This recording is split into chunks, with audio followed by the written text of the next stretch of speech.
The first part I'd like to discuss about that quote is when Newt says, "It means whatever it means."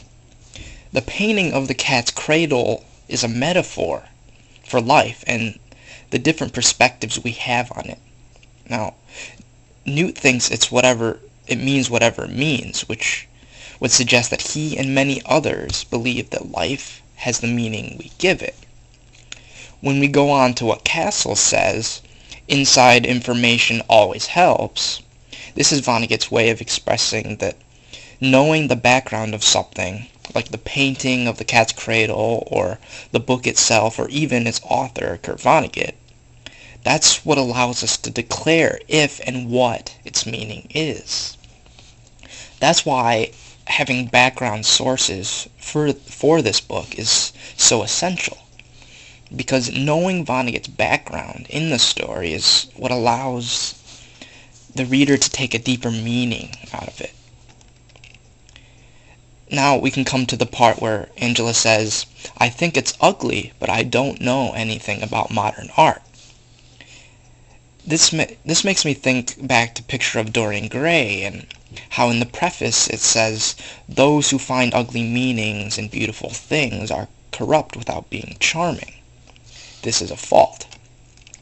So Angela refuses to see the painting's beauty and the beauty in life.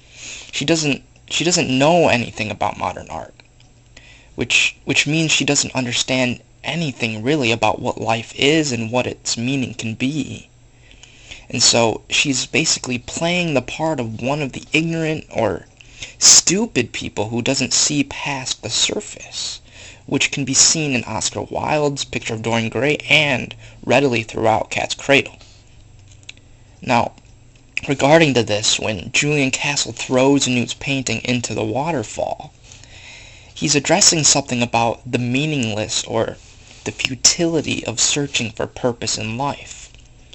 The Cat's Cradle itself is a game that adults play and attempt to teach to their children, but it's a game that has no long-lasting meaning to them. It's like assigning meaning to something that has none. And this can go back to the whole idea of nihilism, which is basically the belief that life has no meaning and that one should revolt against the established meaning and authority that life has.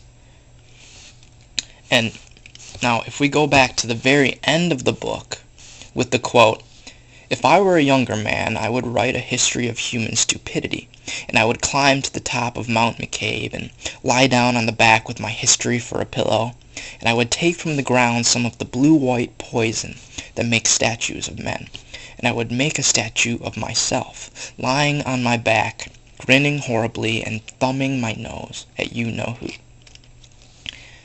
That quote is by Bokonon at the very, very end of the book. And it's funny and ironic because Bokonon is laughing and crying at humanity.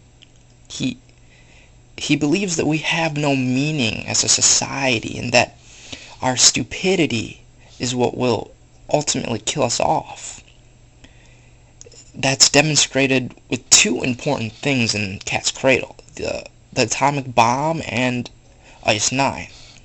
Now, Bokonon, who is supposed to be the apparent saint of his own religion, has made up lies and bullcrap for himself and his followers to believe in.